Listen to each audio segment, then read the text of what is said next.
On n'oublie pas, on pardonne pas. Zied, Mouna, Théo et Adama. On n'oublie pas, on pardonne pas. Zied, Mouna, Théo et Adama. On n'oublie pas, on pardonne pas. Zied, Mouna, Théo et Adama.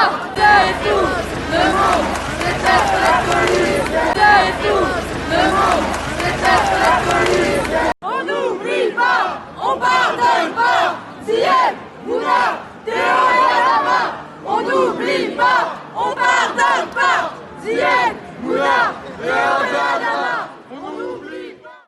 Salut à tous et à toutes, c'est Amira de chez New Conditions et aujourd'hui on se retrouve pour une vidéo explicative sur ce qu'est la loi de la sécurité globale. Donc aujourd'hui je vais vous expliquer toutes les informations importantes à savoir sur cette loi, en quoi elle consiste, mais aussi on va voir ensemble par quel cheminement elle doit passer avant d'être adoptée officiellement et en vigueur aujourd'hui en France. Mais surtout ce qu'on va voir dans cette vidéo, c'est pourquoi est-ce qu'elle est autant controversée à l'international et en France. Donc restez jusqu'au bout de la vidéo, prenez vos petites notes et c'est parti, générique.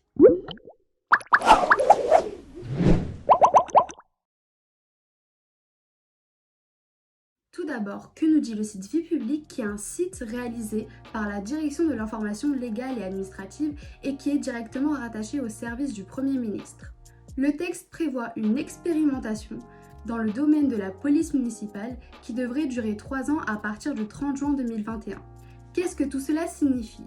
Tout simplement, les services ayant accès aux images de vidéoprotection sont élargis. Donc la police municipale pourra avoir accès aux images de caméras de surveillance qui sont aux abords des commerces, mais également à celles des forces de l'ordre, mais aussi à celles des bailleurs pour avoir plus de surveillance sur l'occupation des halls d'immeubles.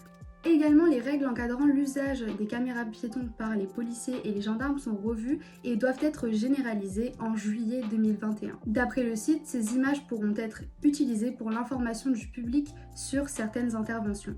Dans la proposition de loi, on retrouve aussi l'article 22 qui lui redéfinit l'utilisation des drones par les forces de l'ordre qui jusqu'ici n'avaient pas de cadre proprement défini. À présent, nous allons parler de l'article le plus discuté et le plus controversé de cette proposition de loi qui est l'article 24.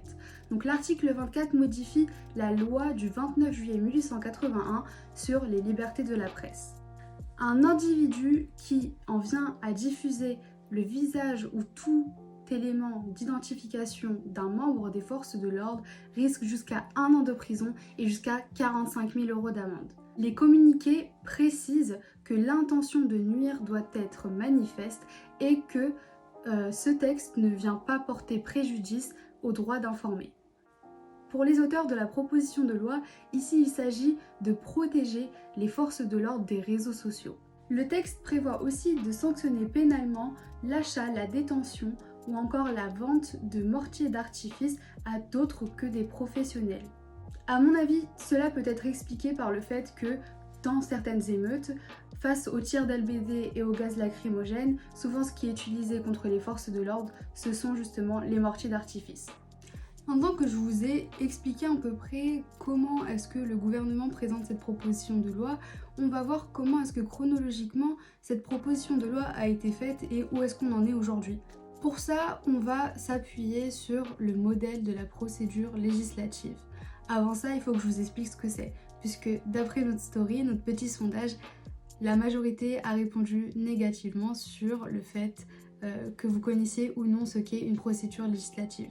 Pour vous faire une courte définition, un projet de texte gouvernemental devient un projet de loi après avoir été examiné par le Conseil des ministres. Suite à ce passage, le projet de loi est donc intégré dans le panorama des lois. Une proposition de loi est traitée dans le panorama des lois quand elle a été votée, en première lecture par une des assemblées, donc le Sénat ou l'Assemblée nationale. Il y a dans un premier temps le dépôt du projet, donc la proposition de loi. Ici, dans notre cas, pour la loi de la sécurité globale, donc le projet de loi a été fait par des membres de La République En Marche, des députés de La République En Marche et de leur allié Agir. La proposition de loi avait été déposée le 20 octobre 2020 et suite à cela, le gouvernement a décidé d'accélérer la procédure le 26 octobre. Suite au dépôt du texte, la loi doit être examinée et adoptée. Dans la nuit du vendredi 20 au samedi 21 novembre, la loi a été examinée par les députés. Pourquoi par les députés? Tout simplement parce que la proposition de loi a été faite par des membres de l'Assemblée nationale. Suite à cela, donc le mardi 24 novembre dans l'après-midi, un vote a eu lieu et la proposition de loi a été adoptée avec 388 voix pour, 104 contre et 66 abstentions. Elle a été donc majoritairement adoptée par l'Assemblée nationale, mais ce n'est pas fini avant que la loi soit en vigueur. En effet, on attend l'examen fait par le Sénat en janvier 2021. Donc, que peut-il se passer en janvier 2021 après l'examen du Sénat? Tout d'abord, l'article 24 peut être totalement différent. En effet, les sénateurs et les députés ne sont pas d'accord sur cette proposition-là. Une réécriture se profile donc pour en limiter les impacts, car elle est jugée susceptible de nuire à la liberté de la presse d'informer en France en dissuadant les journalistes et les citoyens de filmer les forces de l'ordre. Par exemple, pour le sénateur Philippe Bas, le futur délit est inapplicable et inconstitutionnel. Il annonce également que le Sénat devra le corriger.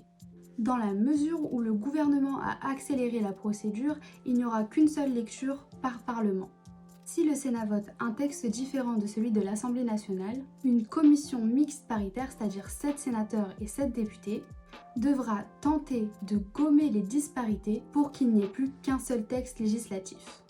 En cas d'échec d'un accord, ce sera l'Assemblée nationale qui aura le dernier mot. La loi devra être ensuite promulguée par le président de la République, qui dispose d'un délai de 15 jours pour le faire. Ensuite, elle sera publiée dans le journal officiel et sera en vigueur dès le lendemain. Cependant, cette étape peut être ralentie par le Conseil constitutionnel. De plus, il y a certains articles qui disent que le Conseil européen surveille justement cette proposition de loi de très près. Enfin, nous allons voir pour terminer pourquoi cette loi est si controversée, surtout l'article 24. Une vingtaine de manifestations ont été prévues dans tout le pays, dont la principale qui a eu lieu au Trocadéro à Paris. Donc plusieurs milliers de personnes se sont rassemblées en France suite à l'appel, notamment des organisations de journalistes, de syndicats et de collectifs défenseurs de droits humains. Pourquoi tous ces rassemblements? Tout simplement parce que cette proposition de loi est jugée comme attentatoire à la liberté d'expression et à un état de droit. D'après Amnesty International, ONG défenseuse des droits humains, c'est une entrave majeure à la possibilité, essentielle dans un état de droit, de filmer et diffuser des images des forces de l'ordre. Alors que ces dernières années, de nombreuses vidéos prises par des journalistes ou des citoyens ont permis de rendre publics des cas de violation des droits humains. Ici, Amnesty International pointe clairement du doigt les différentes vidéos qui ont été diffusées dénonçant les violences policières et les fameuses bavures policières. Amnesty International dénonce également cette loi d'entraver le travail des journalistes, même si dans les communiqués officiels, on nous annonce le contraire. Je vous laisse quelques temps avec quelques témoignages de manifestants. J'ai fait la manifestation le 17 novembre, donc la semaine dernière. C'est une manifestation qui a été très courte parce que les policiers nous ont très très vite...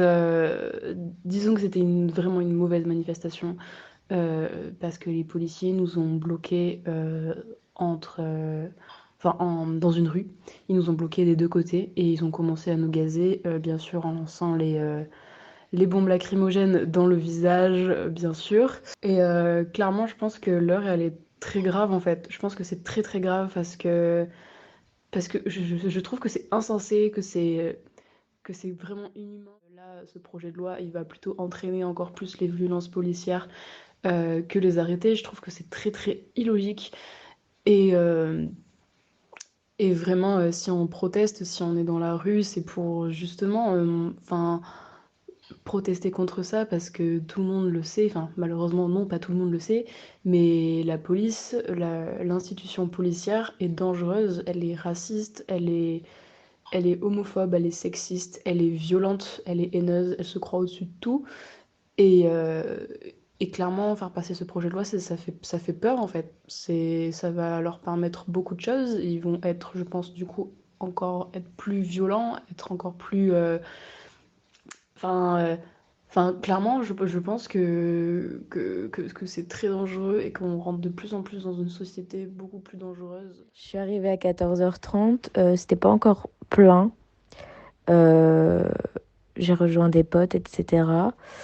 Il y avait déjà un camion de la CGT avec des gens qui intervenaient, etc.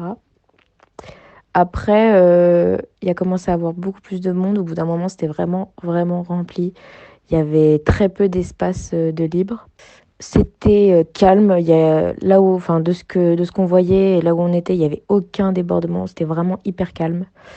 Et après, quand la nuit a commencé à tomber, donc quelle heure il était? Il devait être 17h, 17h30. Là, ça a commencé un peu à s'échauffer parce qu'en gros, la police bloquait toutes les artères qui permettaient d'arriver sur la place.